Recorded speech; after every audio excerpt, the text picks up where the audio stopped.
সকলের পরিচিত একটি সূরা আমি তেলাওয়াত করেছি, নবীজির একটি হাদিসের অংশ পড়েছি। আল্লাহ বলেন ওয়াল আসর, আসরের শপথ, ইন্নাল ইনসানা লাফি খুসর, নিশ্চিত পৃথিবীর প্রত্যেকটা মানুষ ক্ষতির মধ্যে, অর্থাৎ জাহান্নামী, ইল্লা কিন্তু, আমানু যারা ঈমান আনছে তারা না, ওয়া আমিলুস সালিহাত আমলে সালেহ করবে তারা না, ওয়া তাওয়াসাউ বিল হক ঈমান আমলের দাওয়াত অন্যকে দিবে, তা'মুরুনা বিল মা'রুফ তারা না, ওয়া তাওয়াসাউ বিস সাবর ধৈর্যের সাথে বাতিলের মোকাবেলা করবে, ওয়া তানহাউনা আনিল মুনকার এরা না। নবীজি বলেন কুল্লু উম্মতি ইয়াদখুলুনাল জান্নাতা ইল্লা মান আবা, সব উম্মত জান্নাতে যাবে, সব উম্মত। আমরা নবী একটু দয়া বেশি না, নবী একটু আগে মিডা লাগাই দিয়েছে, সব উম্মত জান্নাতে যাবে, কুল্লু উম্মতি ইয়াদখুলুনাল জান্নাহ, সব উম্মত জান্নাতে যাবে। নবীর প্রথম কথা সব জান্নাতি, আল্লাহর প্রথম কথা সব জাহান্নামী, কিন্তু চারগুলারা জান্নাতি। নবী কয় সব জান্নাতি, সব জান্নাতি, সব জান্নাতি, কিন্তু আমি মুহাম্মদের যারা মানে না তারা জান্নাতি না। খুশি না আপনারা? নামাজ ছাড়া যদি জান্নাত পাইলেন, কপাল কত ভালো। কি নবী বলতেছেন কুল্লু উম্মতি ইয়াদখুলুনাল জান্নাহ, সমস্ত উম্মত জান্নাতি, কিন্তু যারা আমি মুহাম্মদকে মানে না তারা জান্নাতি না। কিলা মান আবা, সাহাবায়ে কেরাম বললেন নবী আপনাকে মানে না, তারা কারা? তারা কারা? খুব খেয়াল করবেন। নবী বলেন যারা আমার আনুগত্য করে তারা জান্নাতি। খুব খেয়াল করেন পয়েন্ট। নবীকে সাহাবাদের প্রশ্ন ছিল,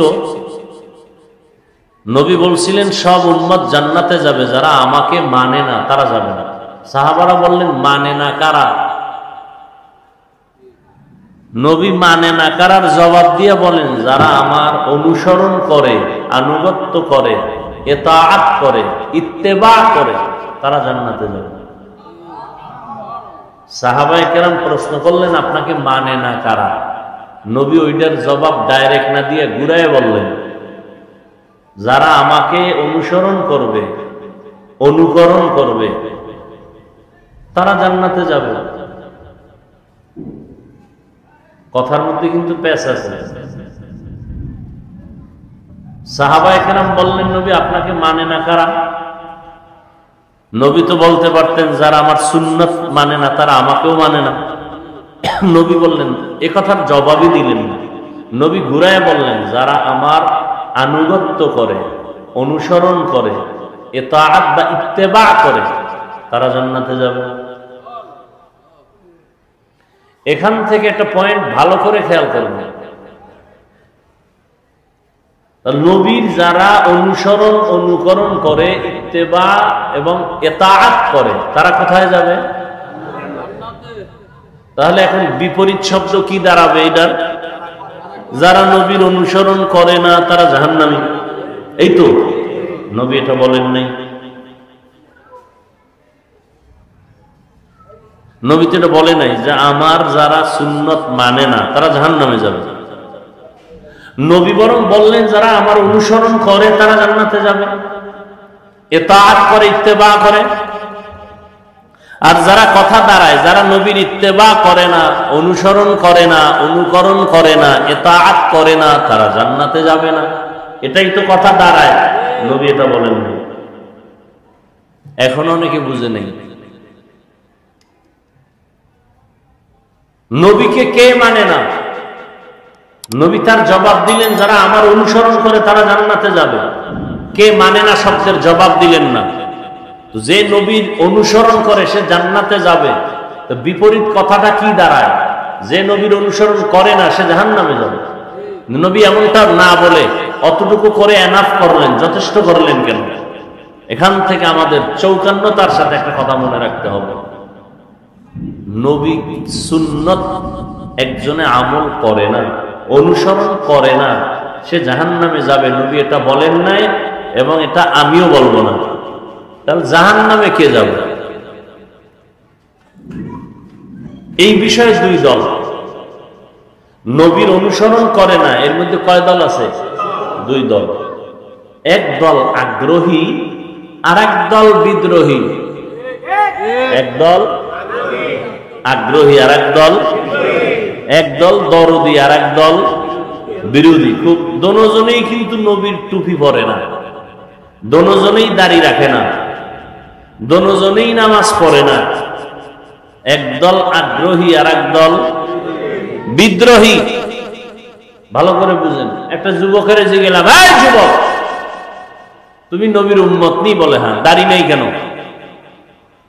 হুজুর দাড়ি রাখার দরকার, পারি না, ঝামেলা, একটু দোয়া কইরেন, চেষ্টা করব। বিদ্রোহী না আগ্রহী? জান্নাতি। আর একটা রেজি গেলাম, এই দাড়ি রাখোস না কেন রে মগা? দাড়ি না রাখলে অসুবিধা কি? টের পাইছেন নি? আর একটু হাই লেভেলের চালাক যদি হয় বেয়াদব, সে বলবে দাড়ির মধ্যেই কি ইসলাম? আগ্রহী না বিদ্রোহী? জাহান্নামী। দোনোজনেই দাড়ি রাখে না, একজন আগ্রহী আর একজন আগ্রহীকে গালি দেওয়া যাবে না, বিদ্রোহীকে ছাড় দেওয়া যাবে না, সুযোগ পেলেই জুতার বাড়ি। ব্যবধান আছে না নাই? একজনে নামাজ পড়ে না, তাকে গালি দেওয়া, আর একজনে নামাজ পছন্দ করে না, তাকে ছাড় দেওয়া যাবে না। একজন আগ্রহী আর একজন আগ্রহী মুমিন, বিদ্রোহী বেঈমান। মাওলা চাইলে হবে, না চাইলে দেখছেন নি কারবার। আল্লাহ যুবকদের আয়োজন আল্লাহ কবুল করেন। ওয়াজ তো প্রতিদিন শুনেন, মোবাইলে শুনেন, এটা কামিয়াবি, সফলতা না। মানছেন কতটুকু, এটা সফলতা। সারা রাত বয়ান শুনলেন, কলিজা ঠান্ডা করে ফজর বললেন না, বাসায় গিয়া মোবাইলের মোরাকাবা করবেন। আমরা মোনাজাত ধরি বইয়া, আপনারা মোনাজাত ধরেন হইয়া, মাঝখানে মোবাইল লইয়া। এই বয়ান শুনে কি লাভ? তাহলে নবীর অনুসরণ করে না, যে করে না তাকে ডাইরেক্ট জাহান্নামী বলা যাবে? আগে তদন্ত করতে হবে, সে কি আগ্রহী না বিদ্রোহী। কি খুব কঠিন কথা। একজনে রাজনীতি করে না, আর একজনে ইসলামের রাজনীতি পছন্দ করে না। দুইজন এক নেই, একজন আগ্রহী আর একজন আগ্রহী মুমিন, বিদ্রোহী বেঈমান। ছোট কথা কিন্তু ওজন অনেক বড়। বুঝছেন কিনা আল্লাহই ভালো জানেন। আল্লাহ বুঝার তৌফিক দান করেন। আসেন এবার সূরাটা নিয়ে কিছু কথা বলি, যদি আল্লাহ বলেন। আল্লাহ আমাদের তৌফিক দান করেন। ওয়াল আসর, এই সূরাটা তো সবাই জানে, যারা কোরআন শরীফ পড়তে পারেন না তারাও জানে, শুনতে শুনতে মুখস্থ হয়ে গেছে, ঠিক না? একবার পড়েন, বিসমিল্লাহির রহমানির রহিম, ওয়াল আসরি ইন্নাল ইনসানা লাফি খুসর ইল্লাল্লাযীনা আমানু ওয়া আমিলুস সালিহাত ওয়া তাওয়াসাউ বিল হাক্কি ওয়া তাওয়াসাউ বিস সাবর। তরজমা বলে ফেলেছি, এবার সংক্ষেপ কিছু ব্যাখ্যা। আল্লাহ সূরার শুরুতে কসম করলেন, শপথ করলেন, আসরের শপথ। এইরকম আল্লাহ বিভিন্ন জায়গায় শপথ করেছেন।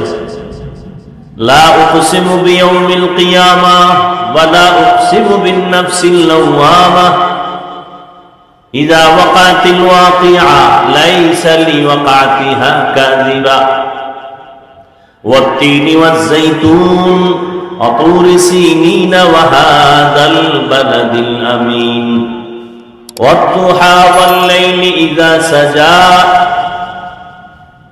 والسماء ذات البروج واليوم الموعود وشاهد ومشهود والشمس وضحاها والقمر إذا تلاها والنهار إذا جلاها والليل إذا يغشاها والسماء وما بناها والأرض وما طحاها ونفس وما سواها فألهمها فجورها وتقواها আল্লাহ বারবার শপথ করলেন সূর্যের কসম, সূর্যের আলোর কসম, রাতের কসম, রাতের অন্ধকারের কসম, তারকারাজির কসম। সূর্য চলে যেই পথে বুরুজ, ওই বুরুজে বিশিষ্ট আসমানের শপথ, চাষের সময়ের শপথ, তিনের কসম, জৈতুনের কসম, তুরে সিনা তুর পর্বতমালার কসম, নিরাপদ শহর মক্কা নগরীর কসম, ওয়াল আসর আসরের কসম। আমরাও মাঝে মাঝে কসম করি না? আমরা কসম করি সন্দেহ দূর করার জন্য। আমার কথাটা এমন কয় না মানি না, কয় কসম কত মানি। আল্লাহ শপথ করলেন কেন? কোরআনে সন্দেহ আছে দূর করার জন্য। আল্লাহ বলেন লা রাইবা ফীহ, কোরআন এমন একটা কিতাব ১৫০০ বছর হয়ে গেল, আজ পর্যন্ত আল্লাহ চ্যালেঞ্জ দিয়ে দিয়েছেন, কোনো ভুল নাই। বহু পণ্ডিতেরা ভুল বের করার জন্য ১৫০০ বছর পর্যন্ত অপচেষ্টা করলো, একটা ভুল বের করতে পারে নাই, বরং কালেমাওয়ালা মুসলমান হয়ে গেছে। ই কালামে জিন্দা কুরআনে হাকিম হিকমতে উলা ইয়াজালাসতু কদিম বখাকরা কালামুল্লাহ বসনো কদিমাস্তি কদিমাস্তি নইনো। আল্লাহর কালামে কোনো ভুল নাই, সন্দেহের অবকাশ নাই। তো আল্লাহ শপথ কেন করেছেন? এর অনেক জবাবের মোট নির্যাস হলো আল্লাহর কোরআন সত্য, কোনো সন্দেহ নাই। দুনিয়ার মানুষ তোমরা মানলেও সত্য, তোমরা যদি আল্লাহর কোরআন না মানো তখনও আল্লাহর কোরআন সত্য। চ্যালেঞ্জ দেওয়া। আল্লাহ যত কিতাব আছে, তাওরাত, জবুর, এই মুখস্থ করেন, তাওরাত কি? তাওরাত, এরপর কি? জবুর, এরপরে ইনজিল, হ্যাঁ, আরো সহিফা ছিল, এগুলো আল্লাহর দেওয়া। আর কিছু কিতাব আছে মানুষের তৈরি করা, গীতা, মহাভারত, রামায়ণ, বেদ, পুরাণ, দীঘানিকা, জেন্দাবেস্তা, বাইবেল, তাওরাত, জবুরের দুইটার সমন্বয় এডিশন বানাইছে বাইবেল। সবগুলোর মধ্যে মন গড়া ঢুকাইয়া ভেজাল করেছে। কিন্তু ১৫০০ বছর আজ হয়ে গেল, আরো বেশি হয়ে গেল, আল্লাহর কোরআনের একটা কোনো ভুল, কোনো ভেজাল বের করতেও পারে নাই, ঢুকাইতেও পারে নাই। পারছে কেউ? তো আল্লাহ শপথ করলেন কেন? অনেক জবাবের নির্যাস হলো আল্লাহর কোরআন সত্য, কোনো সন্দেহ নাই। কসম খাইলেও সত্য, কসমের আগেও সত্য, পরেও সত্য। তবে আল্লাহ শপথ করে মানুষের অন্তরকে আকৃষ্ট করলেন, কসমের কথাটা অন্য কথার তুলনায় একটু গুরুত্ব বেশি। গুরুত্ব, এদিকে মনোনিবেশ হয়ে যাও। আর যে জিনিসের উপরে কসম করেছে ওই জিনিসটা বড় দামি। আসমানের কসম করেছেন, আসমান বড় দামি। সূর্যের কসম করেছেন, সূর্য বড় দামি। গোটা দুনিয়াটাকে আলোকিত করে রেখেছে আল্লাহ দেওয়া সূর্যের আলো দিয়া। মানুষ যন্ত্র দিয়া আলোকে কন্ট্রোল করে নিজের মেশিনে ঢুকাইয়া জমিনে মানুষকে আলো দেয়, বিদ্যুৎ দিয়া আবার মাসে মাসে বিল নেয়। আল্লাহ কয়রে গোলাম, সূর্যের আলো দিয়া বান্দা সৌর বিদ্যুৎ চালাইলি, মাসে মাসে বিল দিছো, আমি মাওলার দেওয়া সূর্যের আলো যে ফিরি ফিরি ভোগ করলি, কয় টাকা বিল দিছো? আমি তোর কাছে বিল চাই নাই।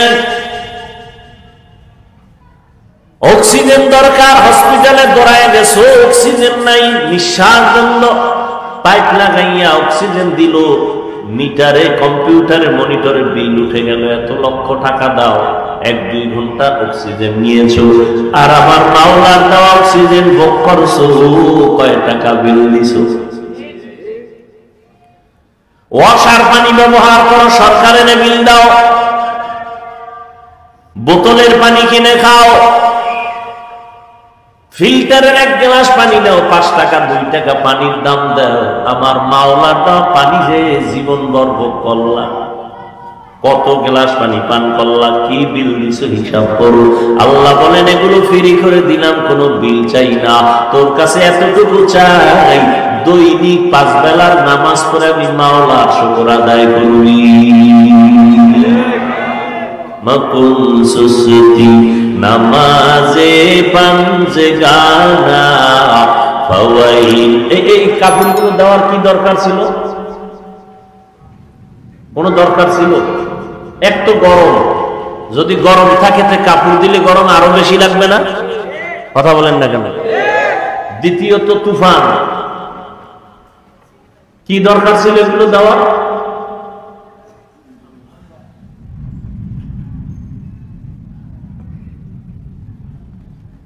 হুদা খরচ করবে, কি বলবো, বললেও ভেজাল, না বললেও ভেজাল। কতটি গেট লাগাইবো? এই থামো, রাস্তায় গেট লাগাইবো 4-5টা, লাল নীল বাতি দিবে, দুনিয়ার টাকা খরচ, গরু কাটতে খাওয়াইব খরচ, আসল জায়গায় খরচ করবো না।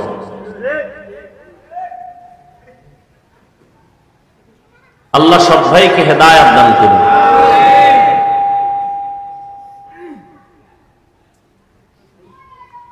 ভাইরা আমার,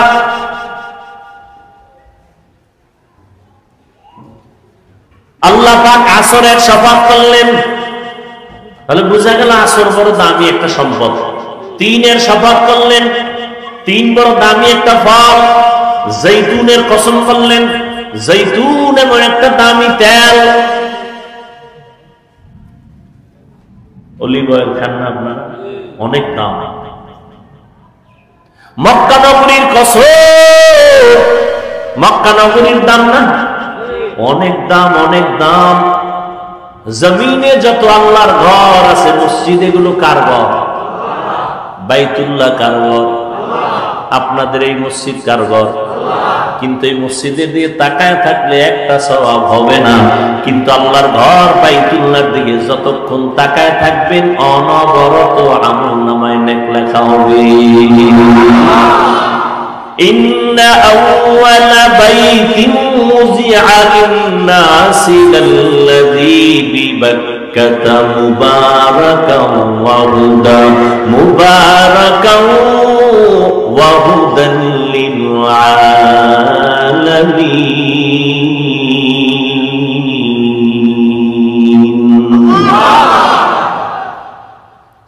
জমিন আল্লাহ মানে একটা ঘর বানাইছেন, পৃথিবী নামক গ্রহটা বানাইয়া আল্লাহ একটা আগে ঘর বানাইছেন বাইতুল্লাহ। এটা এমন একটা ঘরের দিকে তাকায় থাকবেন সওয়াব। জমিনের মধ্যে আরো দামি দামি ঘর আছে, এত সুন্দর, যেমন আগ্রার তাজমহল আছে না? অনেক মানুষ দেখতে যায়। আমাদের বরিশালে আছে এক মসজিদ, টাঙ্গাইলে আছে বিশাল মসজিদ, বিদেশি পাথর দিয়ে বানানো। যতই সুন্দর টাকা লাগাও কোটি কোটি, একবার তাকাইলেও কোনো সওয়াব হবে না। আর বাইতুল্লাহ যতক্ষণ শুধু তাকায় তাকায় দেখবা আল্লাহর ঘর, নবী বলেন অনবরত আমলনামায় সওয়াব আর সওয়াব। আতিনা ফি দারে দুনিয়া না হাসান, আতিনা ফি দারে উকবানা হাসান, ইয়া গিয়াসাল মুস্তাগীসিন ইহদিনা ইফতিখারা বিল উলুমি ওয়াল গিনা। তুর সিনার কসম, তুর পাহাড় বড় দামি একটা পাহাড়, যেখানে আল্লাহ পাক মুসা নবীর কিতাব দান করেছেন। বনি ইসরাইলের জন্য আল্লাহ পাক আসমান থেকে ডাইরেক্ট খানা পাঠাইছেন, খানা। আর আমরা খানা খাইতে কত কষ্ট, খাইতেও কষ্ট, অ্যারেঞ্জ করতেও কষ্ট। আর আল্লাহ বনি ইসরাইলের আসমান থেকে ডাইরেক্ট বৃষ্টির মতো জমিনে আসতো হালুয়া, কুয়াশার মতো দেখতো যে খানা বেরো গেছে। আর পাখির বুনা গোশত, আস্তা পাখি বুনা হয়ে পড়তেছে বৃষ্টির মতো। বনি ইসরাইল এত বড় চালাক ছিল, নষ্ট চালাক। আল্লাহ সতর্ক করে বলছিলেন, এই নবী, উম্মত যেন চালাকি কইরা আজকের মজা পাইয়া রাইখা না দেয়, কালকে খাবে বইলা আমি ডেলি বাড়াবো। ওরা খাইয়া কিছু মজা পায়, সব খাইস না, কাল খাম না। পরের দিন আসমান থেকে খানা বন্ধ। নবীজি কয়, মুসা নবীর উম্মত যদি পায় তা আমার দায় পাইবে আরো বেশি। এত বেশি বেদবি করছে এই বনি ইসরাইলের গোষ্ঠীটি, যে কারণে আমার উম্মতের কিসমতটাও বন্ধ হয়ে গেছে। পৃথিবীর নিকৃষ্ট নিমক হারাম বনি ইসরাইল। নিমক হারাম বুঝেন? নুন খায়, গুণ গায় না। আল্লাহ নুন খায় যারা, গুণ গায় না, এরা কত বড় নিমক হারাম।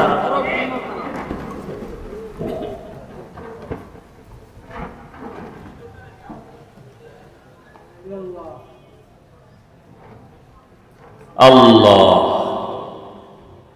আসরের শফাত করলেন আমার আল্লাহ। তাহলে আসর বড় দামি। কেমন দামি? আসর এত মূল্যবান দামি একটা সম্পদ, এটারে যারা মূল্যায়ন করবে তারা নিজেরাই মূল্যায়িত হয়ে যাবে। এটারে যারা কাজে লাগাবে তারা নিজেরাই কাজে লেগে যাবে। আসর এমন এক দামি এক সম্পদ। আসর শব্দটার অনেক অর্থ আল্লাহ বলেছেন। আসরের অনেক অর্থের মধ্যে দুইটা অর্থ আমি আপনাদেরকে চেষ্টা করব শোনাবা। আল্লাহ শপথ করে সামনে যে কথাগুলো বলেন এটা আরো গুরুত্ব।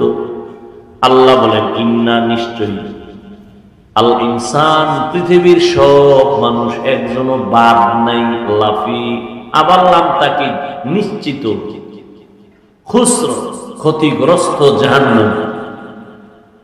খেয়াল করেন, আল্লাহ একদিকে শপথ করলেন, কথা মজবুত হয়ে গেছে।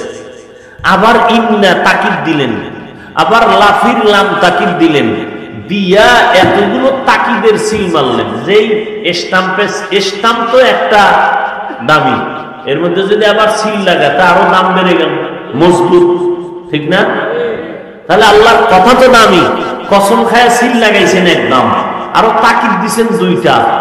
ইন্না এক তাকিদ, লাম তাকিদ, লাফি, সব তাকিদ দিয়া কয় কি? সব মানুষ জাহান্নামে। সব মানুষ কার কথা? সন্দেহ আছে? আল্লাহ কসম খাইলেন, দুই তাকিদ দিলেন, নিশ্চয়ই অবশ্যই পৃথিবীর সব মানুষ, একজনে এই মানুষের আওতার বাইরে না। আমেরিকা, লন্ডন, লেবানন, পৃথিবীর যেখানে যত মানুষ আছে সব মানুষ জাহান্নামী। আল্লাহ কসম খেয়ে বলেন সব জাহান্নামী। তাহলে অশ্বিনা লাভ আছে কোন? আল্লাহ তো ফাইনাল অ্যান্সার দিয়েই দিয়েছেন, কসম খায় বলছেন সব মানুষ জাহান্নামে যাবে। একটু শুনে বাড়ি যাবেন, তাহলে বিশাল ফেস লাগবে না কি? আল্লাহ বলেন, আমি কথা শেষ করি নাই, কিন্তু নামের ব্রেক লাগাই দিলাম। ইল্লা, সব মানুষগুলো জাহান্নামে যাবে, কিন্তু, কিন্তু আছে না নাই? কিন্তু লাগাই দিছেন। আল্লাহ কয় 4 গুণ আলা মানুষ জাহান্নামে যাবে না। কয় গুণ? সব মানুষ জাহান্নামে যাবে, 4 গুণওয়ালা মানুষ জাহান্নামে যাবে না। আল্লাহ এই জায়গায় কঠোরতা অবলম্বন করছে। আগে কি ওই কই না আমরা আগে দিতা, আল্লাহ এটা কঠোর করছে। সব মানুষ জাহান্নামী জাহান্নামী জাহান্নামী, না না, একেবারে ফিরে যাস না। 4 গুণওয়ালা মানুষগুলো জান্নাতে যাবে। কয় গুণ? আমরা নবী একটু দয়া বেশি না, নবী একটু আগে মিডা লাগাই দিয়েছে। সব উম্মত জান্নাতে যাবে, কুল্লু উম্মাতিন ইয়াদখুলুনাল জান্নাহ, সব উম্মত জান্নাতে যাবে। নবীর প্রথম কথা সব জান্নাতি, আল্লাহর প্রথম কথা সব জাহান্নামী, কিন্তু 4 গুণওয়ালারা জান্নাতি। নবী কয় সব জান্নাতি সব জান্নাতি সব জান্নাতি, কিন্তু আমি মুহাম্মদের যারা মানে না তারা জান্নাতি না। নবীরে কারা মানে না বলছি না? নবীকে মানে না কারা? বলে বিদ্রোহী যারা। কারা?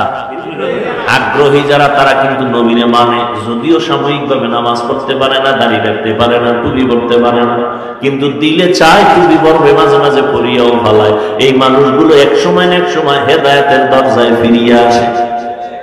আর বিদ্রোহী যেই বদমাশ গুলো, ওটা হেদায়েতের দরজাও তালাশ করে হয় না। নামাজ না পড়লেও দিল পরিষ্কার, কথায় কথায় চায়ের দোকানে আলেমের গালি দেয়, মসজিদে 1 টাকাও দান করে না, মাদ্রাসায় দান করে না, বারবার হিসাব চায়। যারা দান করে তারা চায় দোয়া, যারা দান করে না তারা চায় হিসাব। বুঝেননি? আগ্রহীয়া বিদ্রোহী, আল্লাহ হেদায়েত দান করুন।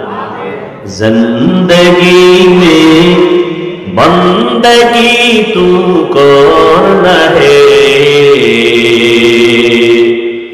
जिंदगी में बंदगी तू करना है, जिंदगी पे बंदगी शर्मिंदा है, जिंदगी पे बंदगी शर्मिंदा है। दुनिया में हो दुनिया का तलबगार न हो, बाजार से गुजर हो खरीदार न हो, ये दुनिया एक मिसले कागज फूल है, ये दुनिया एक मिसले कागज फूल है, जिंदगी में बंदगी तू करना है, जिंदगी में बंदगी तू करना है, जिंदगी पे बंदगी शर्मिंदा है, जिंदगी पे बंदगी शर्मिंदा है, जिंदगी में बंदगी कुन बंदगी, बंदगी बे जिंदगी शर्मिंदगी। আল্লাহ বলেন সব মানুষ জাহান্নামে যাবে, 4 গুণওয়ালা মানুষ জান্নাতে যাবে। 1 নম্বর গুণের নাম পরিশুদ্ধ ঈমান, 2য় গুণের নাম নেক আমল, 3য় গুণের নাম হলো ঈমান আমলের দাওয়াত অন্যকে দেওয়া। 4 নম্বর গুণ হলো যারা ঈমান আমলের দাওয়াতের বিরোধিতা করে তাদের বাধা দেওয়া, যারা মানে না তাদের কন্ট্রোল করা সবরের সাথে। এই 4 গুণের মধ্যে প্রথম 2 গুণ ঈমান আর আমল, এই 2 গুণ হলো আল্লাহর হক। কার হক? আল্লাহ। আর যে বাকি 2 গুণ আছে এটা বান্দার হক। আল্লাহর হকে যদি ত্রুটি হয়, নবী বলেন আল্লাহ চাইলে মাফ করে দিবেন, কিন্তু বান্দার হকে যদি ত্রুটি করো, বান্দা ক্ষমা না দিলে আল্লাহ করবেন না। আল্লাহর হক ঈমান আনো, আমল করো। বান্দার হক হইল ঈমান আমলের দাওয়াত, ছেলেকে দাও, মেয়েকে দাও, ভাইকে দাও, স্ত্রীকে দাও, প্রতিবেশীকে দাও। যারা বিরোধিতা করে তাদের বাধা দাও।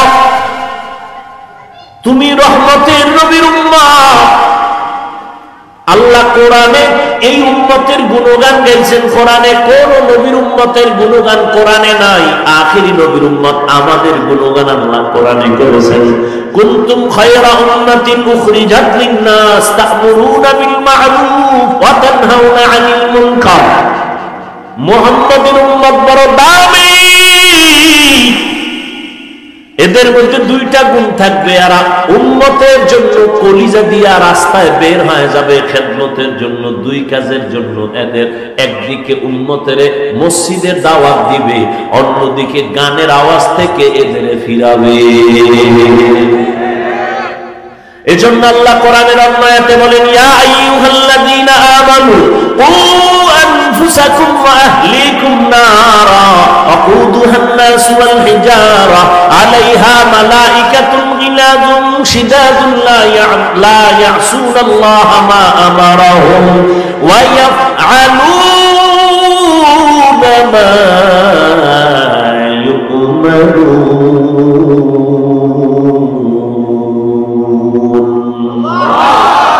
ও মুমিনেরা, জাহান্নামের আগুন থেকে নিজেকে বাঁচাও। এই দায়িত্ব শেষ না, তোমার আহাল কেউ, মা বাবার আহাল সন্তান, প্রত্যেক স্বামীর আহাল স্ত্রী, প্রত্যেক ইমাম খতিবের আহাল মসজিদের মুসল্লি, মেম্বার সাহেবের আহাল ওয়ার্ডের মুসল্লি, ওয়ার্ডের মানুষ, চেয়ারম্যান সাহেবের আহাল ইউনিয়নের মানুষ, এমপি সাহেবের আহাল তার আসনের মানুষ, সরকারের আহাল গোটা দেশের মানুষ, আর উলামায়ে কেরামের আহাল হলো গোটা দুনিয়ার মুসলমান উম্মাহ।